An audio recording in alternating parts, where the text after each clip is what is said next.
Talib wanted to give this entire divan on one share. جی مومن تم میرے پاس ہوتے ہو گویا جب کوئی دوسرا نہیں ہوتا. Would you take a shot at that one? G Could you, what is coming to your mind right now? Could you, آپ اسے شرح کریں. چلیں I'll do a مومن شعر for you. You know once مومن کی ایک اور شعر ہے بہت خوبصورت. You know that غزل تو کہاں جائے گی کچھ اپنا ٹھکانہ کر لے ہم تو کل خواب عدم میں شب ہجراں ہوں گے پھر بہار آئی وہی دشت نوردی ہوگی پھر وہی پاؤں وہی خار مغیلاں ہوں گے. Then he comes to this مقطع which is عمر ساری تو کٹی عشق بتا میں مومن. عمر ساری تو کٹی عشق بتا میں مومن آخری وقت میں کیا خاک مسلمہ ہوں گے. So I read this ghazal in front of my father who was from Lucknow. He said ہاں اچھا ہے لیکن دہلی کی زبان میں ہے. I said what do you mean? He said بھائی اسی معنی کو ہمارے استاد بے خود لکھنوی نے لکھنؤ کی زبان میں لکھا ہے. جی ارشاد بے خود موہانی سیم میننگ.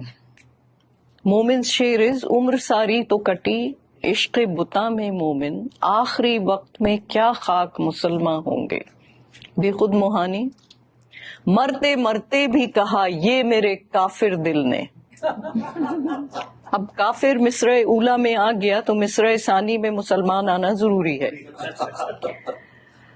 مرتے مرتے بھی کہا یہ میرے کافر دل نے آج کی اور صحیح کل سے مسلمان ہوں گے.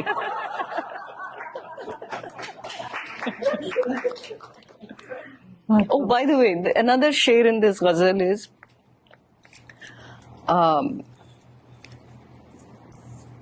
پھر بہار آئی وہی دشت نوردی ہوگی.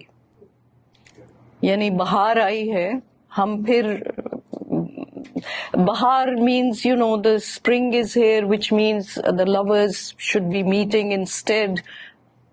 My beloved I cannot reach, so, you know, وہ جنون کا عالم پاگلوں کی طرح بھاگتے پھریں گے ہم. پھر بہار آئی وہی دشت نوردی ہوگی پھر وہی پاؤں وہی خار مغیلاں ہوں گے. So خار means of course کانٹے, that's easy. مغیلاں I wasn't sure the meaning of مغیلاں when you look it up کہ ببول کے کانٹے جو بہت تیز ہوتے ہیں. ببول ایک درخت ہے انڈیا میں بہت ہوتا ہے. تو اردو کی ایک پروفیسر ہمارے پاس ٹھہری ہوئی تھی نیو یارک میں, تو آئی آسکڈ ہر کہ اس کا کیا مطلب ہے. انہوں نے کہا ہاں اس کا مطلب یہی ہے کہ بہت تیز کانٹے ببول کے. I wasn't satisfied and this is the beauty. I could just call up my dad in Pakistan. I called up my father in Karachi and I said کہ اس کا مطلب کیا ہے, مغیلہ کیوں کہا ہے ببول کے کانٹوں کو. My father instantly said ہاں مغیلہ نکلا ہے غول سے. ایک زمانے میں یہ خیال تھا کہ بھوت پریت کے چڑیلوں پریوں بھوتوں کے غول آ کے ببول کے درخت پہ بیٹھتے تھے, تو اس سے مغیلہ غول سے مغیلہ نکلا ہے کہ مطلب وہ درخت جس پہ وہ غول آ کے بیٹھتے ہیں جس کے کانٹے بہت تیز ہوتے ہیں, خار مغیلہ. You see how the etymology of the word, the whole entire context and background, I mean that's the kind of education my dad had. ان کو آپ اس شعر سے نہیں پریس کر سکتے تھے مومن کی غزل سے, because he would say نہیں یہ تو دہلی کی زبان ہے یہ.